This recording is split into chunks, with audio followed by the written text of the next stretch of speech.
Hello everyone, it's Seth, probably better known as Saffron Olive, and it's time for another Instant Deck Tech. So today we're heading to Modern to check out a super sweet mono-white control deck, essentially.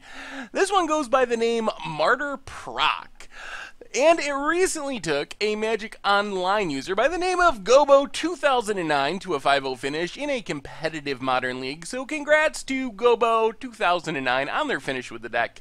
A quick reminder before we break down Martyr Proc: if you enjoy this deck and want to see it made into videos, take a minute, click the like button, the subscribe button, leave a comment, anything you can do to support your deck, because whichever deck is most popular gets a shot at being made into videos next week. So Martyr Proc is built around the combination of Martyr of Sands and Proclamation of Rebirth.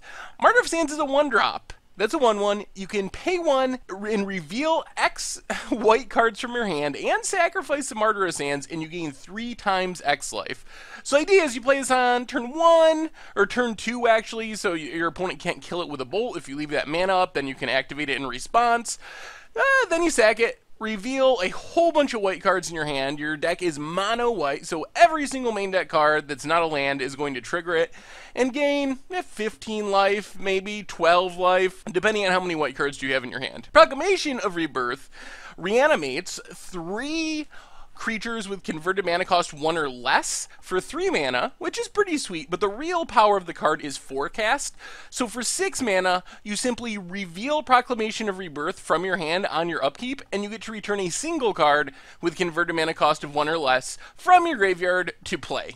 That's what you really want to be doing with this card. Sometimes you'll actually just cast it and reanimate 3 things if you can win the game, but mostly in the late game, you just can pay 6 and uncounterably reanimate the Martyr of Sands every turn, keep holding the cards you draw for your turn, so you get a bunch of white cards, and just gain like 10 life, or, well, not 10, multiples of 3, so 9 life, or 12 life, 15 life each turn for 6 mana. Why that might not seem great, when you can do that every turn, it's really hard for a lot of decks to kill you. The deck also has some other 1-drops it can take advantage of with the Proclamation of Rebirth. So the way the deck finishes the game, well, one of the ways is Seer Ascendant, a 1-mana 1/1 with lifelink, but if you have 30 or more life, it becomes a 6/6 with flying and lifelink. So one of the plays with this deck is you just play the Seer Ascendant on turn 1.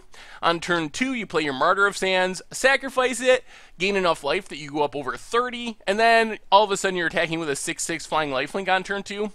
But in the late game, if it dies, as long as it's not exiled from like a Path to Exile, you can just keep getting it back, and eventually you beat down with this huge flyer because your deck gains so much life. Kami of Faltope is a fog on a creature, prevents all combat damage for a turn when you sack it. Well, you could get that back every single turn instead of the Martyr of Sands. Maybe the life gain, you don't have enough cards in your hand, your opponent has a really big board.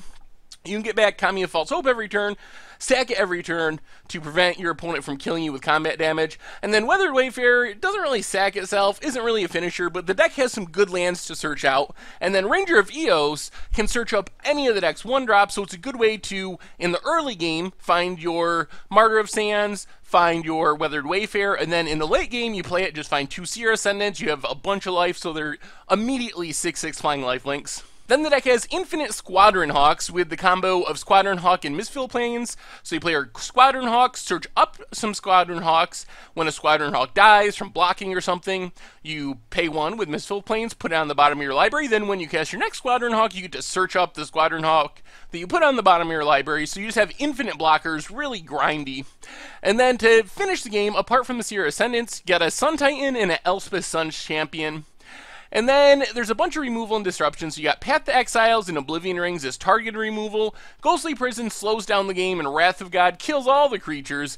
In the mana base, got a bunch of different options. So apart from the Mistfall Plains, you got 2 Amirias to turn on in the late game, another way to keep grinding value reanimating creatures.